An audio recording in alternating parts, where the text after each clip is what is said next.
Now, in this video, we are going to learn about the principal phenomena of generating polarizing light.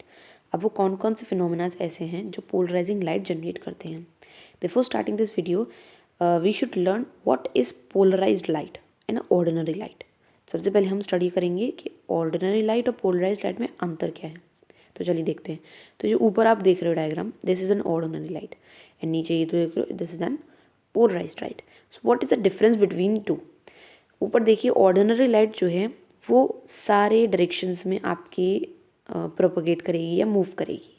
X axis में, Y axis में, Z axis में, negative X, negative Y and negative Z, सब तरीके से चारों directions में समझ लीजिए या ऑल डायरेक्शंस में मूव कर रही है. वेयर एज पोलराइज लाइट एक ऐसी लाइट होती है जो कि सिर्फ एक ही एक्सिस पे मूव करती है. अब इसमें आप देख रहे हो सिर्फ वाई एक्सिस पर मूव करेगी, एक्स एक्सिस पे मूव नहीं करेगी. क्यों? क्योंकि ये पोलराइज्ड हो गई है लाइट. तो कुछ फिनोमेना ऐसे होते हैं जिनकी वजह से लाइट को हम पोलराइज कर सकते हैं. तो इस वीडियो में हम वही स्टडी करने वाले हैं. तो आपको पोलराइज्ड लाइट समझ में आ गया. वो लाइट जो कि सिर्फ और सिर्फ एक ही डायरेक्शन में मूव करे उसको हम कहेंगे polarised light. And the light which moves in all the direction उसको हम कहेंगे ऑर्डिनरी लाइट, जो कि हमारी नॉर्मल लाइट होती है. और polarised light like this.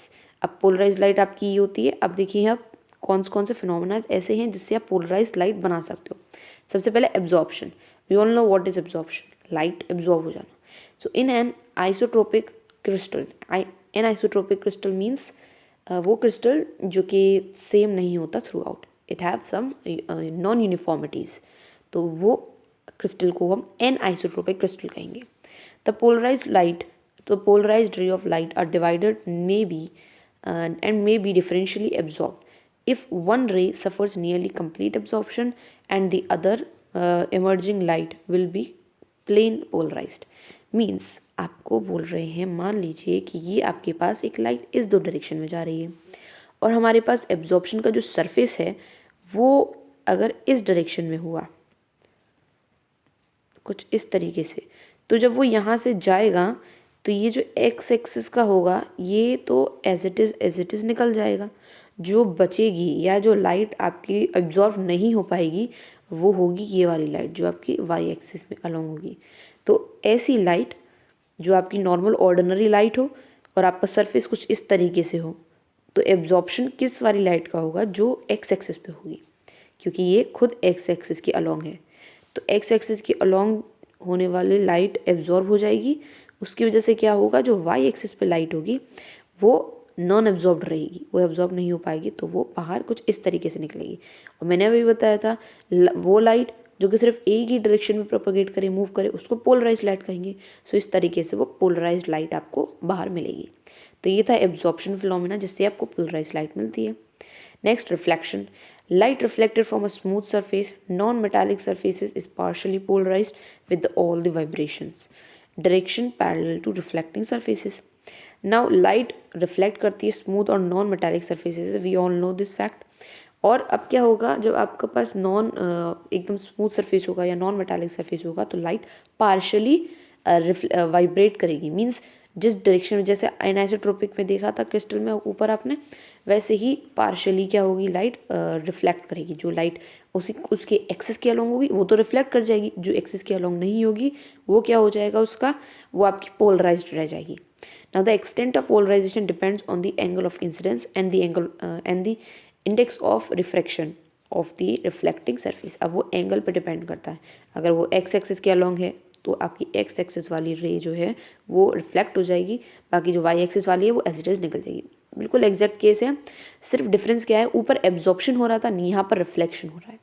Now ये दोनों तो थोड़े बेसिक पॉइंट्स थे, not more than important, but double reflection is most important among two. तो डबल रिफ्लेक्शन ज़्यादा इंपॉर्टेंट है, अब हम उसके बारे में देखेंगे. Now let us start what is double reflection.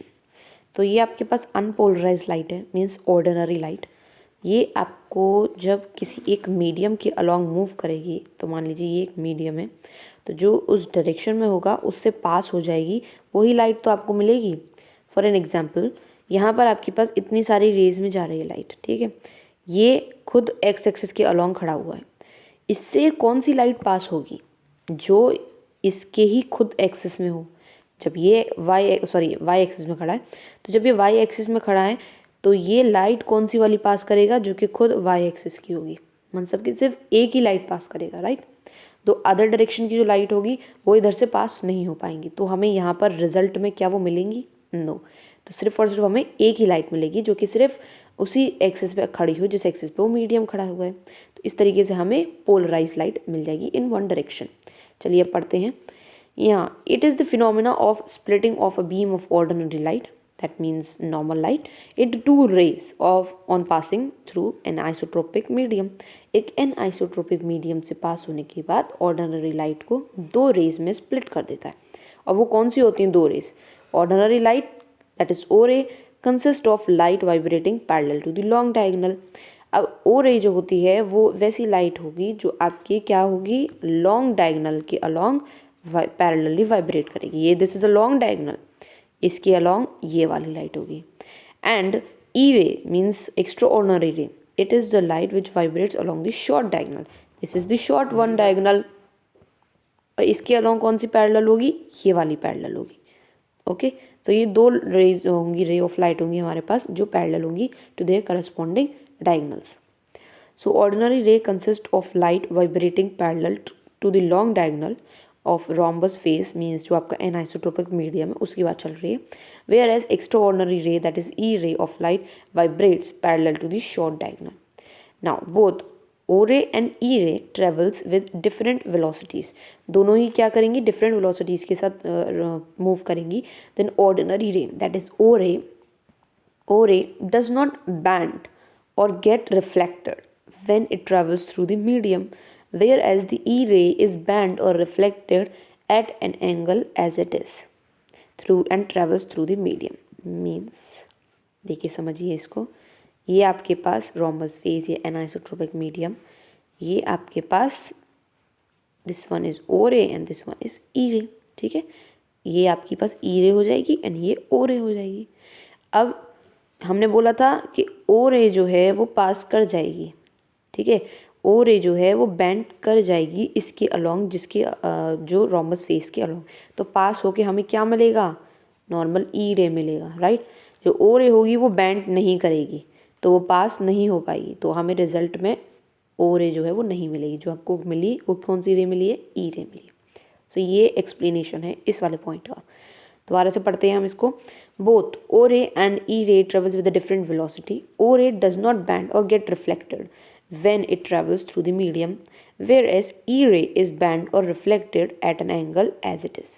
तो E ray जो होगी वो bent हो जाएगी at an angle जो वो ऑलरेडी होगी उस एंगल पे, and it travels through the medium, then they produce a characteristic optical effect। तो इस तरीके से डबल रिफ्लेक्शन होता है, ठीक है। डबल रिफ्लेक्शन आपका यहीं तक था, वो खत्म हो गया। अब यहाँ पर आता है कि वो एक ऑप्टिकल इफेक्ट प्रोड्यूस करते हैं and can be recognise with the proper instruments. जैसे निकोल प्रिज्म है आपका, उससे आप आराम से देख सकते हो, या फिर आप अपनी नेकेड आइज से भी देख सकते हो इसको। This phenomena is very prominent visible with the help of the colorless transparent variety of calcite called island, this is Iceland spar। Iceland spar जो होते हैं एक आप मटेरियल समझ लीजिए या कोई एक कैल्साइट कंपाउंड समझ लीजिए, जिससे आराम से डबल रिफ्लेक्शन का फिनोमेना आप ऑब्जर्व कर सकते हो with your naked eyes. The image form by the ordinary ray does not move and it is called the ordinary or the real image. अब जो इमेज बनेगी ऑर्डिनरी रे से वो क्या होगी, रियल इमेज होगी, क्योंकि वो मूव नहीं कर रही है। And the image of the dot which appears to move around the stationary point, it is formed by the extraordinary that is E ray, and उसको आप कहोगे कि वो वर्चुअल इमेज फॉर्म करेगा, ठीक है। तो इसमें आपने absorption, absorption, reflection and double reflection के बारे में स्टडी किया। Now Nicol prism is used in the polarising और द पेट्रोलॉजिकल माइक्रोस्कोप। तो आज की वीडियो के लिए हम इतना ही कवर करते हैं। नेक्स्ट वीडियो में हम बहुत इंपॉर्टेंट पार्ट पढ़ेंगे, that is working of a Nicol prism. ये आपके बहुत हायर मार्क्स में आ सकता है। अब इसकी आज की वीडियो के अकॉर्डिंग मार्क्स में जो आ सकता है वो सिर्फ और सिर्फ ऑर्डिनरी लाइट के बारे में ही पूछा जा सकता है, मीन्स डबल रिफ्लेक्शन के बारे में ही आपको पूछा जा सकता है, या तो 2 मार्क्स में या फिर 5 मार्क्स में। तो आप ये सारे पूरे पॉइंट्स लिख सकते हैं। So this is all for today's video. Thank you for watching this video.